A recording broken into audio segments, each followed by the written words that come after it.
রায়হান আর তানিমা মামাতো ভাই বোন। ছোটবেলায় তাদের দিনগুলো কেটেছিল গ্রামের বাড়িতে, তালগাছের ছায়ায় দৌড়ঝাঁপ, পুকুরে হাঁস ধরা আর বিকেলে দাদুর গল্প শুনে।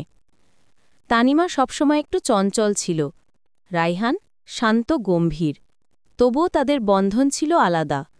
কেউ কাঁদলে অন্যজন চুপচাপ পাশে বসত।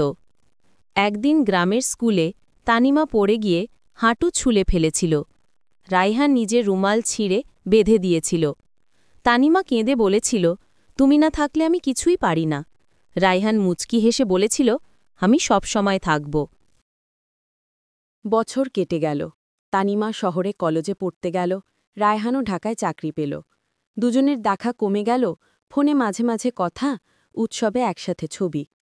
1 বছর পর ঈদের ছুটিতে সবাই আবার গ্রামে ফিরল।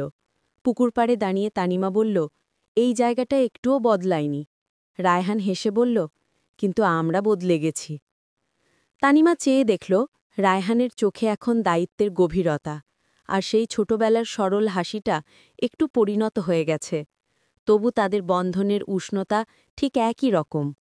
সন্ধ্যায় সবাই উঠোনে বসে গল্প করছে, হাওয়ায় ভেসে আসে সাঁঝের আজানের সুর।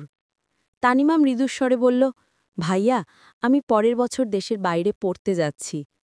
রায়হান চুপ করে রইল।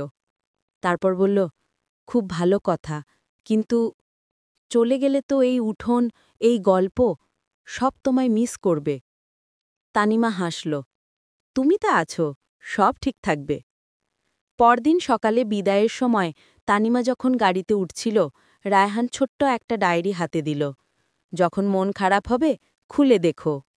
বহু দূরে গিয়ে একদিন তানিমা ডায়েরি খুলল। ভিতরে একটা পৃষ্ঠা লেখা ছিল, প্রিয় তানিমা, জীবনে দূরত্ব আসবে, সময় বদলাবে, কিন্তু তোমার হাসিটা যেন কখনো না ম্লান হয়, কারণ তুমি আমাদের ঘরের আলো। তানিমার চোখে অশ্রু জমল, কিন্তু ঠোঁটে হাসি ফুটল। তারপর সে আকাশের দিকে তাকিয়ে ফিস ফিস করে বলল, ভাইয়া, তুমি ঠিক বলেছিলে, দূরত্ব থাকলেও সম্পর্কের ছায়া কখনো হারায় না।